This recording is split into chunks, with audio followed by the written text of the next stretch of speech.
Buffalo families. This is Erin Adelino. I'm your Pride President, and I want to thank everyone that came out to our Buffalo Basket auction in November.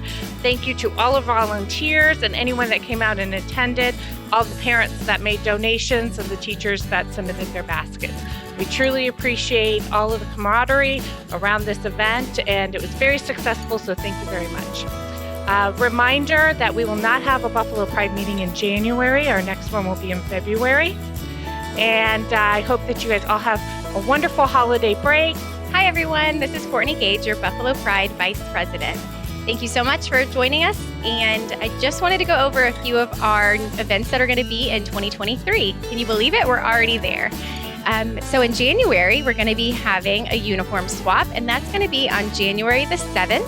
And then in February, we have a couple of events. On February 4th, we'll be holding our first ever play shoot. Some more details to come on that. And then on February the 18th, we'll be having Running with the Herd 5K. We hope to see you in the new year, and we hope you have a wonderful holiday season.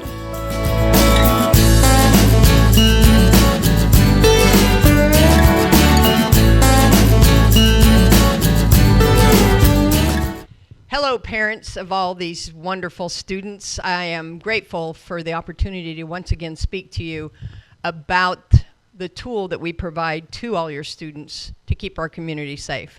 My name is Barb Bergen. I am the Executive Director of Central Florida Crime Line, and under that umbrella is Speak Out. Speak Out Hotline is the anonymous tip line that is used by your students and parents and other community members to report unsafe situations concerning our schools or our students. It's important for you to know the history of why we exist. Crime Line's been around for 45 plus years. We are the anonymous tip line here in Central Florida. We pay rewards for some cases, but primarily our purpose in existence is anonymity. Speak Out started after a shooting that occurred at a middle school in Tavares, and the shooting occurred when students were having a problem with each other, two boys. And these two boys had become a common issue on campus. The two were having disagreements constantly. On this fateful day in 1995, one of the students brought a gun to school. And on that day, he ultimately shot and killed the other student. And the sadder part of that is this. We had students on campus who knew the gun was on campus, who didn't report that that gun was on campus. So fast forward to 2022, where are we today? Our number one priority is to be able to prevent any unsafe situation from happening before it happens. We just want to stop those things. And by giving students the opportunity and the tools to be able to report things without any fear of reprisal, no one will ever know. It doesn't matter if they call our phone number, 1-800-423-TIPS, if they go to speakouthotline.org and give a tip there, or if they use our free app, P3 Campus app, to give a tip. It's anonymous, it's available 24 hours a day, and we're always here to help support the community. Things that are going to be important to you as parents are these. Please know that we do monitor these tips 24 hours a day. There are live operators who are putting eyes on these tips, even in the middle of the night. So should your student decide to provide a tip about an unsafe situation, it could be there's going to be a fight at a bus stop. It could be someone has made a threat to bring a gun and hurt somebody. Or it could be another student who is in mental health crisis. And your student, your child, wants to report it completely anonymous. As soon as that tip comes in, we have live operators who are actually viewing those tips. And if that tip needs immediate action, like now, then our staff is called into the picture, and we process this tip, and it is immediately sent out to our law enforcement partners to follow up on. After hours, we will go to the home of where the student is in the crisis or who's made the threats, and we will knock on a door and have conversations with the parents. I can't tell you how often we're seeing these happen with our campuses in the 6 counties we cover. And one of the increases that we have seen most recently, I don't know why, I don't have all the answers, but I can tell you that we are seeing a significant increase in students who have been reported to us anonymously that were in mental health crisis. They're doing things such as, unfortunately, cutting themselves, making verbal threats that they want to harm themselves, even going so far as to say, I'm going to take it a step further and harm others. And we're having kids, students, who, for whatever their reason, they choose not to tell a parent. They opt not to tell an administrator or a teacher. They don't go straight to law enforcement. They want to be anonymous. And sometimes it's as simple as they're not 100% sure. We would much rather have them make that anonymous tip to us than ever let it go and not tell somebody. The worst thing that could happen to any of us is we suspected, we saw maybe a red flag, something that kind of made us feel uncomfortable, and we didn't tell somebody. So our anonymous tip line is that tool, if you will, for this community, everyone to be able to report unsafe circumstances. We're still seeing school shootings in this country, and that's just not acceptable. So to give a tool to students, we're giving them a voice, but we're giving them an anonymous voice. We're giving them the ability to say, I'm not sure about this, but I'm uncomfortable with this. And that's what we do. When tips come into us, they're immediately sent to our law enforcement partners. And our law enforcement partners quickly follow up. In the middle of the night, it can take maybe 45 minutes and we're knocking on a door just to verify that that student is okay. Or if they've made threats of violence, to verify they don't have any weapons, to see if there's any further action that needs to be taken. Our line is not the snitch line. We hear that in the media, unfortunately. We hear people talking about it, you're a snitch. No, you're not a snitch. You know what you are? If you learn about this tool and you use this tool, you're somebody who cares about other people and you care about your community. And you're anonymous. That's the best part. So the number one priority is anonymity. Our phones, again, 800-423-TIPS, 24 hours a day, 365 days a year.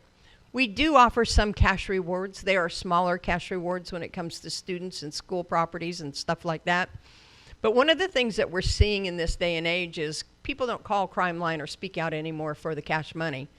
They're primarily calling us to be anonymous. They want to do the right thing, but they're going to use anonymity to keep themselves from being known. I don't blame them. We're not mad at them. We just want the information. If they need to be anonymous, we get that. If they're not sure about something and choose to be anonymous, that's good too. We'll take it like that. Any information that puts a doubt in one of your children's heads, is this safe? Should this be happening? We would urge students to go ahead and use the Speak Out hotline. Again, any questions you have for myself, Barb Bergen, I'm the Executive Director with Crime Line. I would encourage you all, if you've given a phone to your student, to your child, help them download the free app, P3 Campus, and it'll always be at their fingertips. With our kids today, they're so quick on the phones, it probably will take them about 2 minutes to make the tip, send it in, and then we have the information. So you can play a part in this by teaching them how to use the tool, talking to them. We always want to encourage them to talk to us, right? We want them to tell us what they're uncomfortable with. But there are times when our kids, our students, aren't comfortable telling somebody. And that's why we exist, and that's why we're here for your community. So thank you very much. Appreciate the time. Have a great day.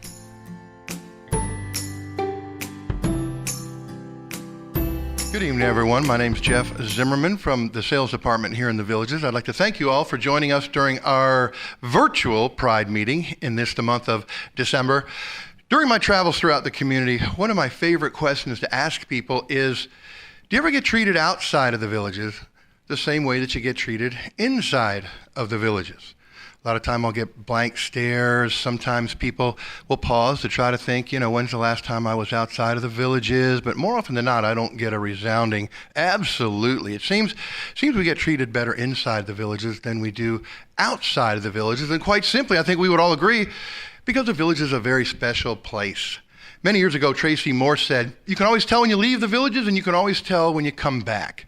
Part of that remark was based on the beauty of our community. The villages, the homeowners here take such great care of their property and of their homes. In the middle of the roads here, we've got the prettiest medians I think I've ever seen. But that was just part of it. She said, you always know when you leave the villages and you always know when you come back because of the way people are treated. I immediately think about our core value of hospitality, which some people equate with the golden rule. But she said it's about the way people are treated. A lot of that comes from you and the way you treat people here in our hometown. And a lot of that comes, I believe, from our core values. We talk about our core values at work. We talk about our core values at home with our kids. And make no mistake about it, I think we all agree, ultimately the responsibility of teaching those values to our children is on us, the parents.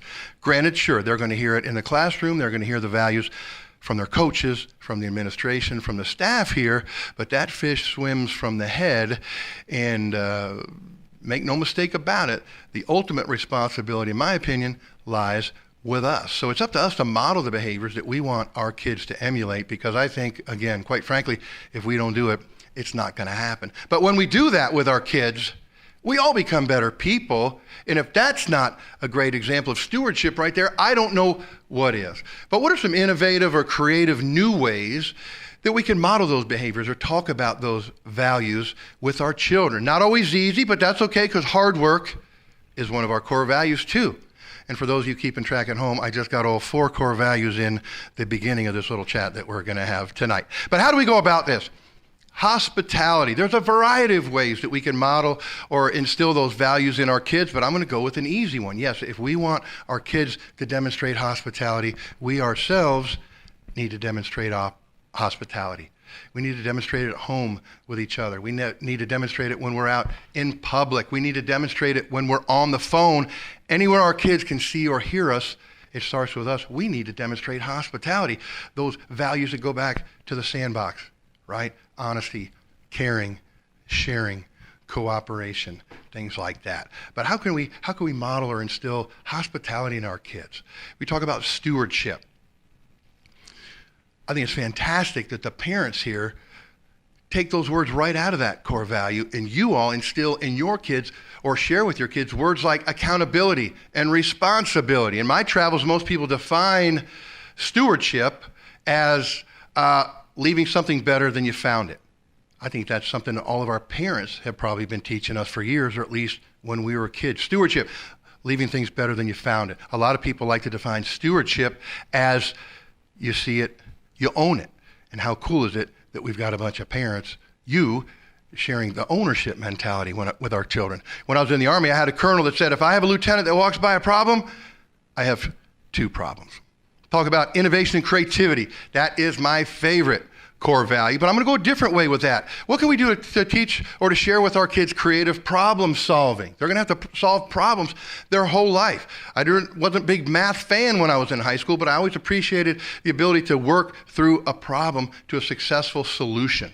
How can we teach our kids creative problem solving that maybe, just maybe, the first answer isn't always the best answer? Maybe we could teach our kids to come up with 1 or 2 options, because the best answer lies somewhere between those options. Maybe we teach our kids the idea of brainstorming, or that, you know what, it's okay to ask for help. You want to have some fun with creativity? Do this at the dinner table tonight. Just draw some squiggly line on a piece of paper. Draw the same squiggly line for everybody at the table. Pass it out, tell them they have to complete the drawing, and see what kind of artwork your family comes up with. The winner gets their picture posted on the refrigerator, of course. And hard work. If you ever see our values on the poster where you work, hard work's at the bottom. I love to say, because all these values take hard work. Hard work supports those values. There are so many different definitions of hard work. These values are different. Sometimes our interpretations of them are different. That's going to be very personal. But what's your definition of hard work, and how do you model that or instill that? What does hard work look like in your home? I heard a story once that you might be able to use at some point, kind of related to the idea of hard work. And like I say, if you like this, you could use it, right? You're standing in a parking lot. Maybe you're at work first thing in the morning. You're the only person in the parking lot. There's not another car in sight. There's not another person in sight. It's just you. The wind's blowing through the parking lot. Some leaves blow by. You see something on the ground. You instinctively step on it because you know what it is. You reach down to grab it, it's money, but it's not just money, it's a $100 bill. There's no one in sight. There's no way you could ever find the rightful owner. This $100 bill is yours. 2 questions. The first question is, are you happy? Some people think it's a trick question, but no, you just found $100. Are you happy? Absolutely you are. Second question, are you proud? The answer is usually no. And why? But our core values, you know when you see them, and I'm smiling because you know when you don't see them. I'm thinking about the holiday season come out. You might be out and about, but when you're out with the kids, keep an eye on that server or that host or hostess in that restaurant. Keep an eye on the guy or gal behind that point of sale system or that cash register at the outlet mall. Maybe keep an ear out for that person on the other end of the phone. And if you see any of our values in action, talk about them. Share those with your kids or point them out. And I keep smiling because you know when you see them and you know when you don't. If you put a positive spin on it, it can be a lot of fun sometimes when you don't. And you'll know when you don't see hard work, but you see laziness. You'll know when you don't see hospitality, but you see rudeness. The good situations, the bad situations. I challenge you maybe in the next couple of weeks during the season when you're out and about with the kids, use them both as learning opportunities. Talk about the good examples of our values you saw, but point out the bad ones and ask the kids, what would you have done differently? How would you have handled that situation if you were on the other end of the phone, if you were behind that cash register, or if you were the server in that restaurant in those bad situations? You know our values when you see them, and you know when you don't. You always know when you leave the Villages, and you always know when you come back. Thankfully, in large part, that's because of you. We appreciate you. Enjoy the rest of your evening. Thanks.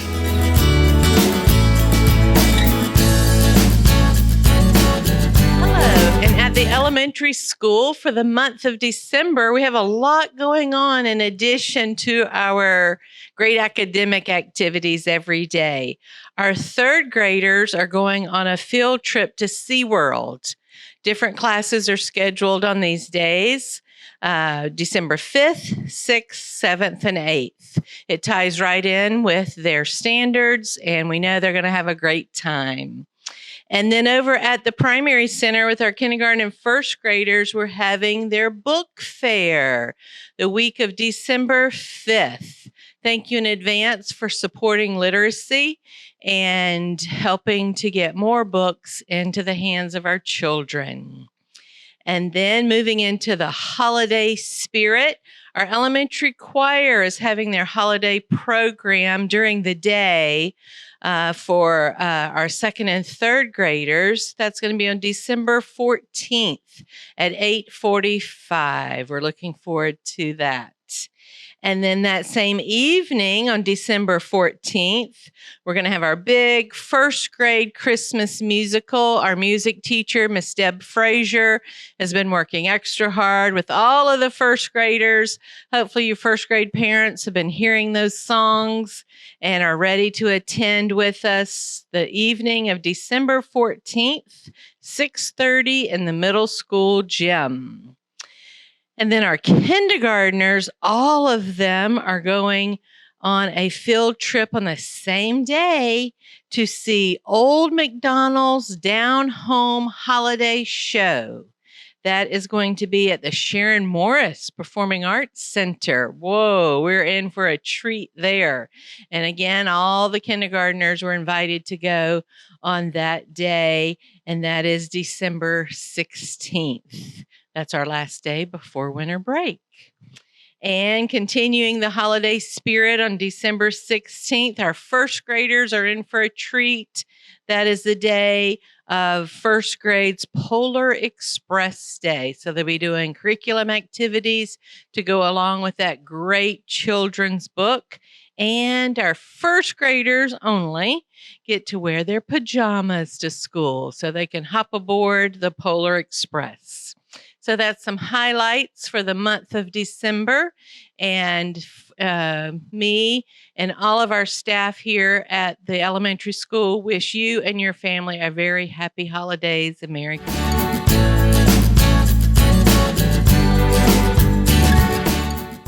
Good evening. evening to our December Buffalo Pride meeting. And as you know, December in schools are an extremely busy time. We have lots going on. Plus, we also have the end of the first semester. So, beginning on December 8th, which is a Thursday night, we have our evening performance of Shrek Jr. So, please come out. Doors open at 6 and the performance will begin at 6:15. So we are looking forward to that. And then, of course, we have to have our dance concert, which is going to be on the 13th. That's a Tuesday night. And then on the 15th, which is the Thursday before the last day of school, we're going to have our band and chorus concert, which are combined. Also, just a reminder, December 16th is the last day of the first semester. So please, parents, make sure that you're checking your child's Skyward grades and making sure that they are getting all their work in so that they do not have to attend Saturday school in January. We want them to have a really good winter break, and to do that, they need to have those grades up. So please make sure they're getting all their work in, and that if they are absent, that they are making up their tests and quizzes. Have a great rest of December, and we look forward to seeing you back in January. Thank you. Good evening. It's my pleasure to provide you with an update on the happenings at the Villages High School. We've been pretty busy lately, so here are just a few of the highlights.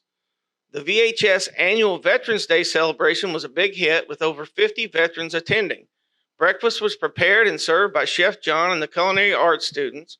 The veterans were also serenaded with a medley of patriotic songs by the VHS Choral Ensemble under the direction of Mark Lanowski. All veterans in attendance received a rousing round of applause by the entire VHS student body, waving American flags as they were accompanied by the VHS band and the Golden Girls upon exiting through the courtyard. The VHS Construction Academy is ahead of schedule on their 6th and 7th home build. Yes, we are building 2 houses this year. House number 1 is under roof and drywalled, and now they are starting the finish work. House number 2, the trusses have been set and the roof will follow shortly. Then the rough-in process will begin. We are continuing to use funds from the federal grants to support the interventionist positions in hopes of narrowing the learning gap for students. The academic interventions and extra support provided by these positions are working really well thus far, helping VHS achieve 100% graduation.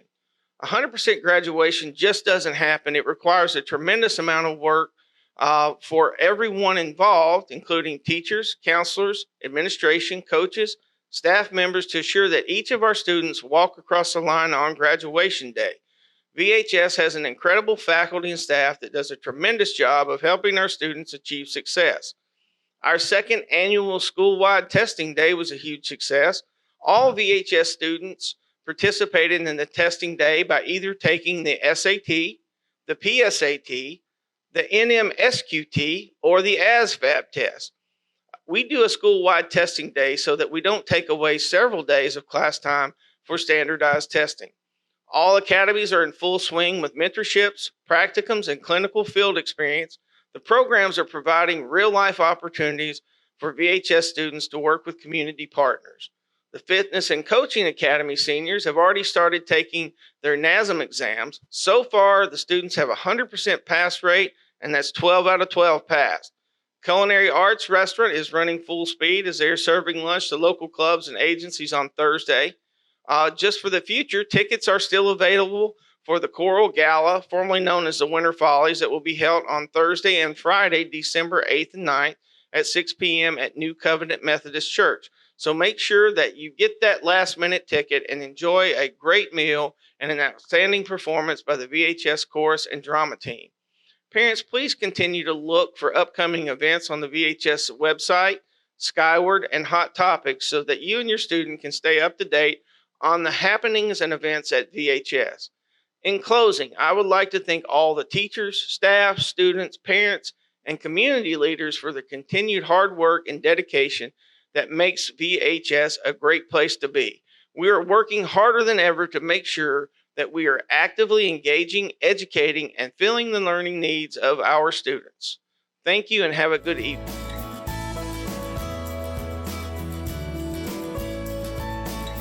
Hello and welcome. My name is Jason Poplowski, Executive Chef of the Villages Charter School Food Service Department, and today we'll be discussing My Plate. My Plate is now the official USDA food diagram replacing the food pyramid. The USDA has defined what it considers to be a properly nutritious meal. It's called a reimbursable meal. A reimbursable meal consists of 5 food components: fruits, vegetables, grains, protein, and dairy. Our food production, operations, and meal service use these specified meal patterns to provide balance and variety in every meal. Federal and state audits and reviews are conducted to ensure the food we serve adhere to these strict nutrition standards. Did you know that our food service department is operating as a self-sustaining nonprofit school food authority, or SFA for short, which means all operations conducted by the SFA is for the benefit of our children. We strive to provide the highest level of nutritious foods to our kids while balancing these several factors indicated in this slide. Some of these are student acceptance, daily and weekly nutritional standard goals, supply, and cost. Some describe it as putting together a jigsaw puzzle. My Plate is just one of the tools we use to develop our menus and to help educate our kids on what makes a healthy meal. My Plate uses the place setting, which includes a plate and a glass, to illustrate how the 5 food groups should be portioned and distributed at every meal. You'll notice that fruits and vegetables combined should be half of your plate, and ironically, protein should be the smallest. There are 4 major nutritional requirements we meet when planning the meals we serve your kids.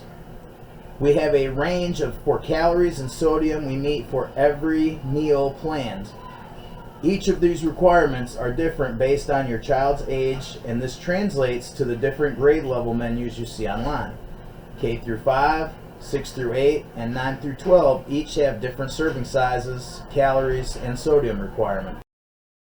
We provide our kids the ability to create their own balanced meals by offering all 5 food components at every meal. This is called offer versus serve. We encourage kids to take all 5 food groups, but kids don't necessarily take all 5. At a minimum, a complete meal is 3 food components, with at least one of the components being a full serving of vegetable, fruit, or juice. Some of the entrees we serve consist of 2 or more components. We use colored stickers in the cafeterias to indicate the food groups. This helps students to identify the food groups and encourage them to color their plate with all 5 components. Green is vegetable, red is fruit, orange is grain, blue is dairy, and purple is meat alternative, which is the protein component. Fruits can be fresh, frozen, canned, and dried. Also 100% fruit juices. My Plate suggests to eat a variety of fruits. Any vegetable or any 100% vegetable juice is considered part of the vegetable group. My Plate recommends that people eat vegetables from all 5 subgroups over the course of a week. Grains are divided into 2 categories: whole grains and refined grains. My Plate recommends that at least half of the grains that an individual eats daily be whole grains. The protein group contains several subgroups. People should try to eat less red meat and more fish, poultry, and dried beans, and other alternative sources. Meat should be trimmed of all visible fat and baked, broiled, or grilled. Changes don't have to be overwhelming. Start small. Try switching to fat-free or low-fat 1% milk. Kids can take up to 2 half-cup servings of fruit and vegetable at each meal. Here are just a few of our nutritious meals we serve. Here's an example of a 14-year-old teenager and the estimated calorie needs per day depending on their physical activity level. Feel free to use the appropriate age and physical activity of your own child to see how this related to you and your family.